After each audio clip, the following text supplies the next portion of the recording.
सालों से हमारे दिमाग में एक अजीब सा पैराडॉक्स बिठाया गया है। एक तरफ तो हमारी सिविलाइजेशन में दुर्गा, सरस्वती और लक्ष्मी जैसी देवियों की पूजा होती है, लेकिन दूसरी तरफ हमें यह बताया गया है कि हमारी एंशिएंट इंडियन कल्चर तो महिलाओं के लिए बड़ी स्ट्रिक्ट थी, कि हमारी सोसाइटी में विमेन की जगह बस घर के अंदर तक ही लिमिटेड थी। ये नैरेटिव सेट किया गया है कि विमेन के साथ इतना इनजस्टिस होता था कि उनके एग्जिस्टेंस की कोई इंपॉर्टेंस ही नहीं थी, कि सती जैसी प्रैक्टिसेस आम थी, उनके लाइफ के किसी भी डिसीजन पर उनका कोई हक नहीं था। मतलब कि इंडिया की हिस्ट्री पूरी तरह से पेट्रियार्कल थी। और अब इतने सालों बाद जो इंडियन विमेन मॉडर्न हो रही हैं और हर फील्ड में नए रिकॉर्ड्स बना रही हैं, वो वेस्टर्नाइजेशन की राह पर चलने से हुआ है।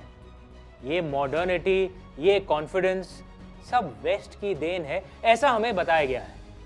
आज इंडिया में 80 लाख विमेन एंटरप्रेन्योर्स हैं। 40% स्टेम यानी साइंस, टेक्नोलॉजी, इंजीनियरिंग और मैथमेटिक्स। और ये सुनकर आपको प्राउड फील होगा कि इंडिया में 15% पायलट्स महिलाएं हैं, जो पूरी दुनिया में हाईएस्ट नंबर है। और ये सब देन है वेस्ट की। तो अगर ऐसा है तो साहब, आज एक बड़ा सवाल उठाते हैं कि अगर हमारी एंशिएंट इंडिया विमेन के लिए इतना ही स्ट्रिक्ट और अनफेयर थी, तो फिर हमारी हिस्ट्री में गार्गी जैसी महान फिलोसोफर कहां से आई? उभय भारती जैसी स्कॉलर कैसे बनी? और रुद्रमा देवी या अहिल्या बाई होलकर जैसी महान रूलर्स कैसे उभरी? तो क्या आज की ये स्ट्रॉन्ग इंडियन विमेन वेस्टर्नाइजेशन की राह पर हैं, या असल में वो हमारी सच्ची इंडियन ट्रेडिशन की मिसाल है? तो क्या सच में जेंडर इक्वालिटी इंडिया में एक मॉडर्न वेस्टर्न आइडिया है, या फिर हमारी हिस्ट्री को ही गलत तरीके से पोर्ट्रे किया गया है?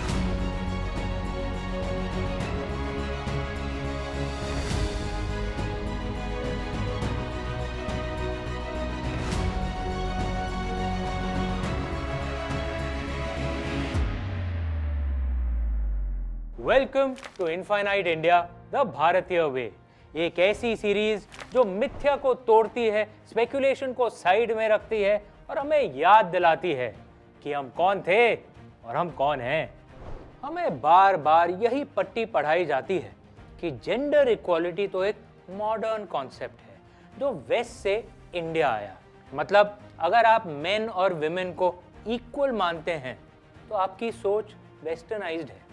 पर क्या इस बात में रत्ती भर भी सच्चाई है? कभी वेस्ट की हिस्ट्री बुक्स उठाकर देखिए, वहां विमेन है ही कहां। उनकी पूरी हिस्ट्री शुरू हेरोडोटस और उसके बाद अलेक्जेंडर से होती है। हजारों साल की हिस्ट्री में कई और नाम आते हैं, Julius Caesar, Napoleon, George Washington, Winston Churchill इत्यादि। अगर आप बहुत ज्यादा मेहनत करके मैग्नीफाइंग ग्लास से देखेंगे तो शायद जोन ऑफ आर्क या फ्लोरेंस नाइटिंगेल का जिक्र कहीं कोने में मिल जाए। उनका इतिहास सिर्फ मेन की कहानियां हैं, जिन्हें मेन ने ही अपने हिसाब से लिखी है। वेस्ट की हिस्ट्री की पूरी स्टोरी बस इतनी सी है, हीरो हमेशा मेन और विमेन बस साइडलाइंस पर। इसलिए उनका शब्द है हिस्ट्री, हिज स्टोरी। और अगर कहीं गलती से विमेन पर कुछ लिख भी दिया गया तो वो अप्रिसिएशन नहीं बल्कि इंसल्ट ही होता है। विश्वास नहीं होता तो जरा एरिस्टोटल का एग्जाम्पल देखिए। ये वेस्ट के सबसे बड़े ग्रीक फिलोसोफर और पॉलिटिकल साइंस के फादर कहलाते हैं। लेकिन विमेन के लिए इनकी सोच क्या थी? ये लिखते हैं, एक पुरुष और महिला का रिलेशन ठीक वैसा ही है जैसा एक मास्टर और स्लेव का। गजब! मतलब इस महान वेस्टर्न फिलोसोफर की नजरों में महिला हमेशा पुरुष की गुलाम ही रहेगी। इनकी सोच का लेवल आप इसी से समझ लीजिए कि एक मेंटल इलनेस के लिए यूज होने वाला इंग्लिश वर्ड हिस्टीरिया दरअसल ग्रीक वर्ड यूटरस यानी गर्भ से निकला है। और दूसरी तरफ यूरोप का इतिहास तो विच हंट्स के खून से सना है। 15 से 18 सेंचुरी के बीच फ्रांस, जर्मनी और ब्रिटेन में करीब 1 लाख महिलाओं को डायन या विच कहकर जिंदा आग के हवाले कर दिया गया। तो रियलिटी यही है कि वेस्ट में सदियों तक विमेन की कंडीशन बेहद दर्दनाक थी। अब जरा राइट्स की बात कर लेते हैं। ह्यूमन राइट्स तो दूर की बात, पॉलिटिकल राइट्स देने में भी वेस्ट ने हमेशा कंजूसी की है। सोचिए, अमेरिका जैसी कंट्री में महिलाओं को वोट डालने का राइट 1920 में मिला, यानी मेन के मुकाबले पूरे 100 साल का लंबा इंतजार। सिर्फ अमेरिका ही नहीं, बाकी वेस्टर्न कंट्रीज में भी 20वीं सेंचुरी तक महिलाएं अपने हक के लिए सड़कों पर स्ट्रगल ही कर रही थीं। कुल मिलाकर बात इतनी सी है कि वेस्ट में विमेन को राइट्स मिलना अभी तो कल परसों की ही बात है। दूसरी तरफ जरा इंडिया का इतिहास देखिए, यहाँ पिक्चर बिल्कुल पलट जाती है। हमारी हिस्ट्री पावरफुल विमेन की कहानियों से भरी पड़ी है। हमारे यहाँ महिलाएं बेचारी नहीं थीं, वो तपस्वी, artist, warriors, teachers, diplomat, scholars और रूलर्स रहीं। इंडस सरस्वती सिविलाइजेशन को ही ले लीजिए, 4000 साल पीछे ब्रॉन्ज एज के राखी गढ़ी मोहनजोदारो और हड़प्पा जैसे शहरों में चलते हैं। वहां विमेन सिर्फ साइडलाइंस पर तमाशा नहीं देख रही थी, वो सोसाइटी के सेंटर में थी। इटालियन आर्कियोलॉजिस्ट पाओलो बियाजी की रिसर्च बताती है कि उन जगहों पर मिली मूर्तियों के अकॉर्डिंग उस सोसाइटी में महिलाओं का स्टेटस पुरुषों के बिल्कुल बराबर रहा। और इंडिया में महिलाओं को सिर्फ भगवान मानकर पूजा नहीं गया, बल्कि उनके पास रिलीजन और नॉलेज की असली पावर थी। हमारे सबसे एंशिएंट स्क्रिप्चर ऋग्वेद में कई श्लोक महिलाओं की ही देन है। लोपमुद्रा और गार्गी जैसी ऋषिकाओं को कौन भूल सकता है? We know about Lopamudra, who appears very early in the Rig Veda. She's traditionally associated with sage Agastya. And what is interesting in this hymn, which is Rig Veda 1.179, is that when Agastya Muni decides to take on brahmacharya or celibacy, she actually contests him and asks him in this verse that how is being a householder something adharmic, and so she literally forces him at the end of the hymn to accept that kama, desire, or participation in family life is very much, or that of a householder is very much a part of dharma. So we have rishikas like Ghosha Kakshivati, about whom probably we would not know so much, tracing her lineage to the Rishi Kakshivat. So here again a hymn composed in the Rig Veda, and Ghosha is supposed to be suffering from some illness, and she remains unmarried for very long, and so there is also in this hymn an invocation to the Ashwinis, the divine healers, seeking health and thereby companionship and a fulfillment of life itself. And these are in the Rig Veda 10.39 and 10.40, where Ghoshas, through Ghosha there is an appeal for good health which is done to the Ashwin Kumars. Gargi, जिन्हें ब्रह्मवादिनी भी कहा गया है, उन्होंने तो अपने वक्त के सबसे बड़े स्कॉलर्स को फिलॉसफी के सवालों से हिलाकर रख दिया था। किंग जनक के कोर्ट में वो याज्ञवल्क्य से पूछती हैं, ये जो पूरा ब्रह्मांड है, हवा, आकाश, सूरज, चांद, समय, ये सब किस अविनाशी सत्य पर टिका हुआ है? उनके सवाल कॉस्मिक फिजिक्स और मेटाफिजिक्स लेवल के थे। ये कोई सिंपल भक्ति कथा नहीं, बल्कि एक हार्डकोर फिलोसॉफिकल डिबेट थी, जिसमें एक वुमन सेंटर स्टेज पर थी। हमारे इंटेलेक्चुअल डिस्कोर्स में विमेन की क्या पोजीशन थी, इसका सबसे बड़ा प्रूफ है उभय भारती। आदि शंकराचार्य और मंडन मिश्र की उस फेमस डिबेट की जज वो ही थी। और बात सिर्फ नॉलेज की नहीं, रूलिंग पावर की भी थी। 1600 साल पहले प्रभावती गुप्ता ने वाकटक एम्पायर चलाया। तो रुद्रमा देवी ने खुद बैटलफील्ड में अपनी आर्मी को लीड किया। ये महिलाएं चीख चीख कर गवाही देती हैं कि इंडिया में सत्ता और शूरवीरता कभी भी सिर्फ मेन की मोनोपोली नहीं रही।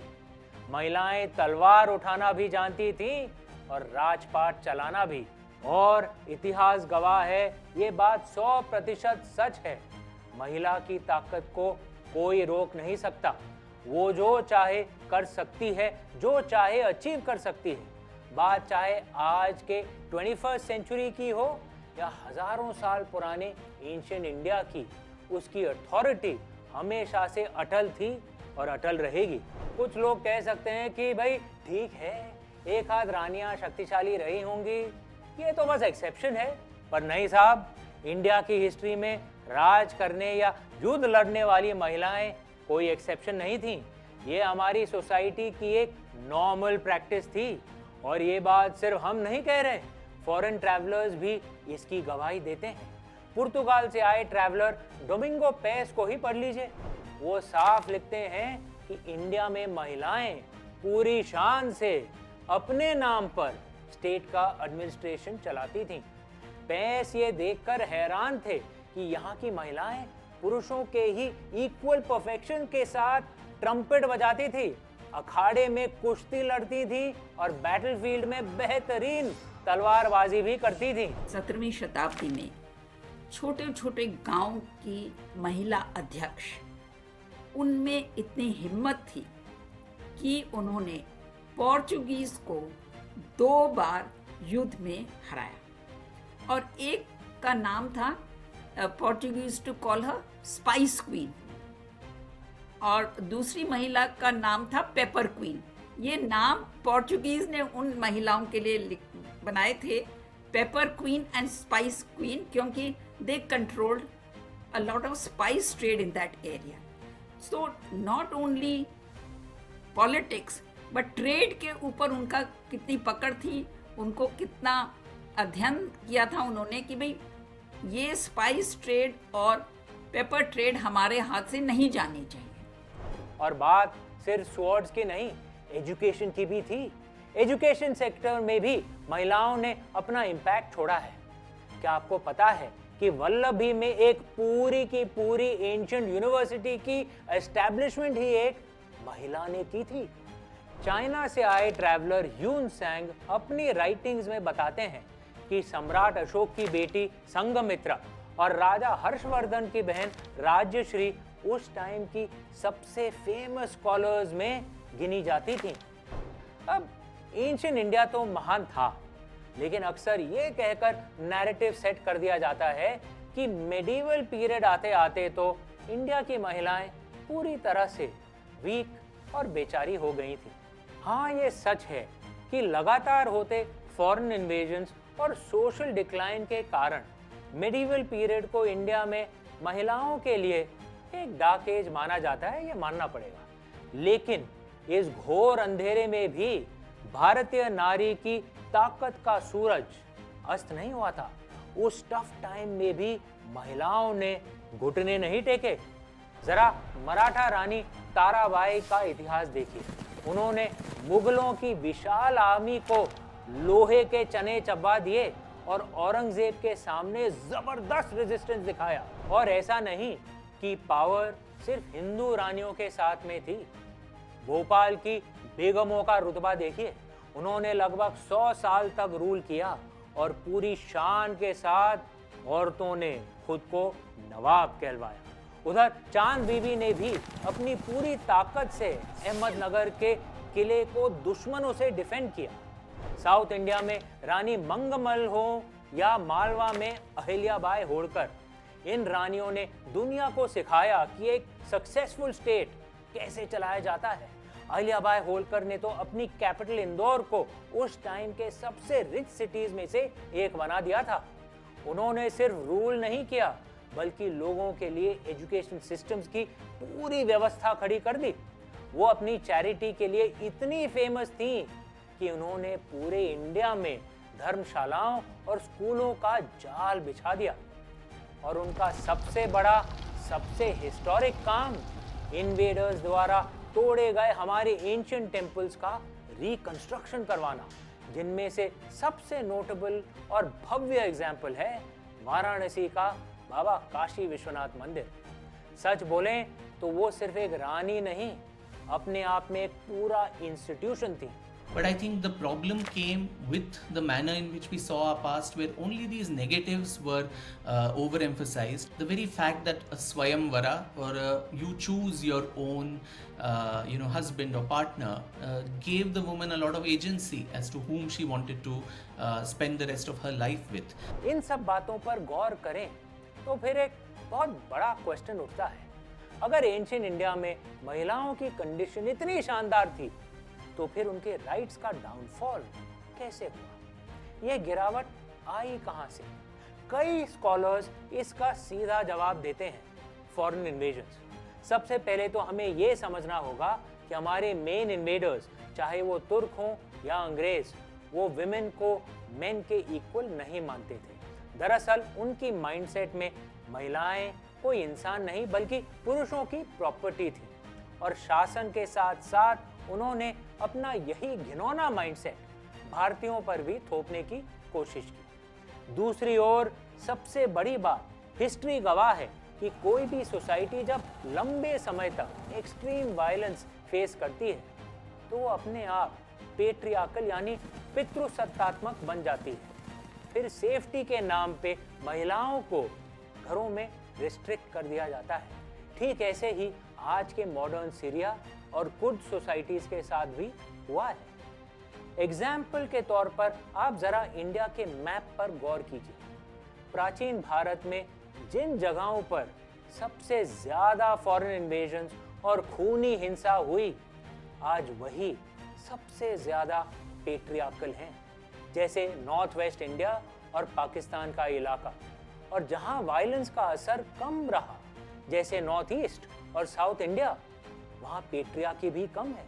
केरल और नॉर्थ ईस्ट में तो आपको आज भी ऐसे मेट्रियार्कल सोसाइटीज मिल जाएंगे जहां परिवार की लीनिएज पिता से नहीं, मां के नाम से चलती है। इसका सबसे बेहतरीन एग्जाम्पल है केरला की नायर कम्युनिटी। अब आता है वो सवाल जो अक्सर हम पर एक हथियार की तरह दागा जाता है, अगर इंडिया में विमेन का इतना ही रिस्पेक्ट था तो फिर सती प्रथा कहां से आई? कहा जाता है कि पति की चिता पर पत्नी को जिंदा जल जाना हमारी एंशिएंट ट्रेडिशन थी। अंग्रेजों ने इसे हमारे स्क्रिप्चर्स का हिस्सा बताकर पूरी दुनिया में एडवर्टाइज किया। लेकिन क्या ये सच है? चलिए अपनी ट्रेडिशंस को समझने के लिए रामायण और महाभारत के पन्ने पलटते हैं। आप रामायण और महाभारत में विडोज हुई महिलाओं की एक लिस्ट बनाइए, एक सूची बनाइए। रामायण में रानी कौशल्या, रानी कैकेयी और रानी सुमित्रा विडो हुई। रावण की पत्नी मंदोदरी और बाली की पत्नी तारा भी विडो हुई। क्या इनमें से कोई भी सती हुई? बिल्कुल नहीं। महाभारत पर आते हैं। रानी सत्यवती और रानी कुंती विडो हुई। महाभारत के भीषण युद्ध के बाद तो कुरुक्षेत्र में हजारों स्त्रियां विडो हो गई थीं। क्या कोई सती हुई? नहीं। सच हमारे बिल्कुल सामने था, बस हम ही उसे देख नहीं पाए। जिस देवी के नाम पर इस प्रैक्टिस को सती कहा जाता है, जरा उनका सच भी जान लीजिए। क्या माता सती हुई थी? अरे वो तो सती हो ही नहीं सकती। उनके पति भगवान शिव हैं, और शिव तो शाश्वत हैं, अनादि हैं, अनंत हैं। तो देवी सती विडो कैसे होती? सती माता ने जो सेल्फ इम्युलेशन किया था वो इसलिए किया था क्योंकि उनके पिता ने उनके पति का घोर अपमान किया था। वो कोई विडो बर्निंग नहीं था। सती प्रथा को जबरदस्ती हमारे वेदों से भी जोड़ा गया। लेकिन रियलिटी ये है कि हिंदू टेक्स्ट में, एंशिएंट टेक्स्ट में, वेदों में विडोज को जलाने का सपोर्ट नहीं है। तो फिर ये मिसअंडरस्टैंडिंग फैली कैसे? अथर्ववेद का एक श्लोक कहता है कि पति के मरने के बाद भी पत्नी को उसका साथ निभाना चाहिए। अगर आप इसका सही एनालिसिस करें तो ये श्लोक महिला को जिंदा रहकर हिम्मत के साथ पति की रिस्पॉन्सिबिलिटीज पूरी करने के लिए कह रहा है। और ऋग्वेद का एक श्लोक तो विडोज को जिंदगी में मूव ऑन करने और फिर से मैरिज करने का पूरा सपोर्ट करता है।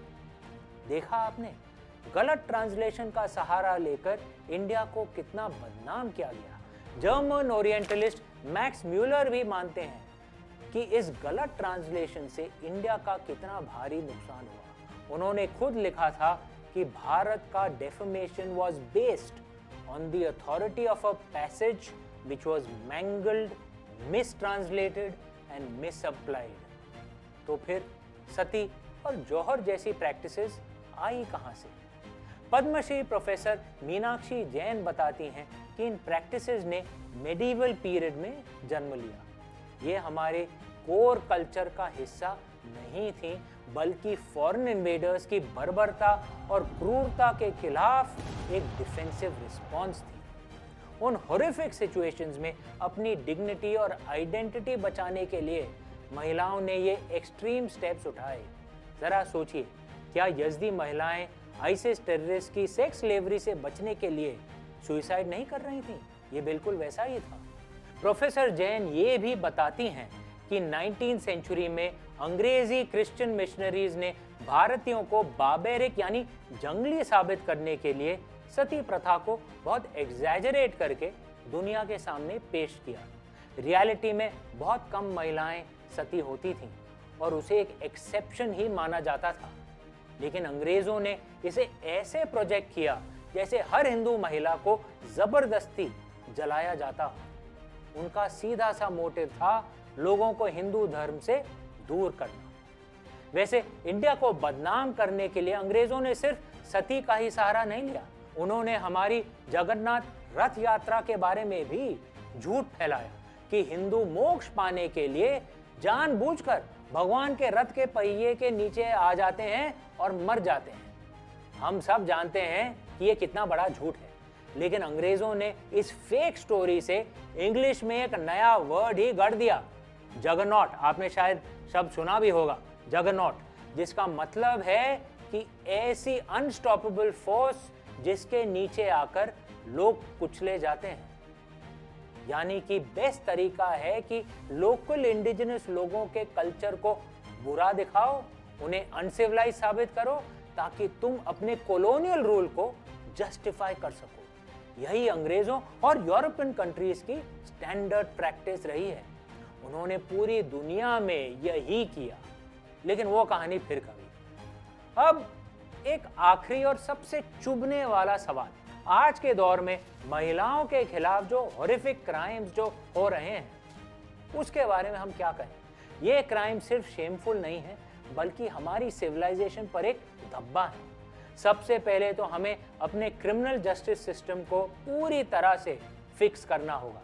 लॉज चाहे कितने भी स्ट्रिक्ट क्यों ना हो, हमें सिस्टम्स ऐसे बनाने पड़ेंगे कि क्रिमिनल्स को तुरंत और गारंटीड पनिशमेंट मिले, ताकि उनके दिमाग में ऐसा फियर पैदा हो कि उनकी रूह तक कांप जाए। एक ऐसा डर जो उन्हें कोई भी हेनस क्राइम करने की सोच तक से रोके। दूसरी बात है हमारे कल्चर की। दुनिया के कुछ कल्चर्स में गैर मजहबी या वॉर में जीती हुई महिलाओं का रेप नॉर्मल या अलाउड माना जाता था, लेकिन हमारी एंशिएंट इंडियन कल्चर में ऐसे भयानक क्राइम्स को कभी भी लेजिटिमेट नहीं माना गया। याद कीजिए, रंभा के साथ दुष्कर्म करने पर रावण को कितना भयानक कर्स मिला था। द्रौपदी मां के चीरहरण के पाप के लिए दुशासन और दुर्योधन को युद्ध में भयानक मृत्यु मिली थी। हमारी स्टोरीज और हमारा कल्चर कभी भी सेक्सुअल वायलेंस को टॉलरेट नहीं करता। आज के इंडियन मेन को भी उसी एंशिएंट और ऑथेंटिक इंडियन ट्रेडिशन पर वापस लौटना होगा जो विमेन को रिस्पेक्ट करती है। आज के इस एपिसोड को हम इसी यकीन पर खत्म करते हैं कि मेन और विमेन को इक्वल मानना कोई वेस्टर्न सोच नहीं है। ये हमारी अपनी ऑथेंटिक इंडियन सोच है। हाँ, ये सच है कि कुछ सदियों तक हमारी कंट्री में विमेन की कंडीशन बहुत खराब रही, लेकिन उसका रीजन था वो फॉरेन इन्वेजन्स और वो एक्सट्रीम वायलेंस जिसने हमारी सोसाइटी के स्ट्रक्चर को तोड़ कर रख दिया। इसमें गलती इन्वेडर्स की थी, लेकिन हमें ये भी एक्सेप्ट करना होगा कि कुछ गलतियां हमने भी की, कि हम अपने रूट्स को भूल गए। सदियों की गुलामी के बाद हमें इंडिपेंडेंट हुए बस लगभग 75 साल ही हुए हैं, और अब साफ देख सकते हैं कि हमारी वो एंशिएंट लाइफस्टाइल, हमारी वो असली वैल्यूज फिर से रिवाइव हो रही हैं। महिलाएं एक बार फिर सोसाइटी के सेंटर में आ रही हैं और अपनी लीडरशिप वापस ले रही हैं। मंजिल अभी बहुत दूर है, लेकिन ये हिस्टोरिक जर्नी शुरू हो चुकी है। तो इस वेस्टर्न नैरेटिव को छोड़ते हैं, सचमुच एक भारतीय बनते हैं और अपनी नारी शक्ति का उत्सव मनाते हैं। नमस्ते, जय हिंद।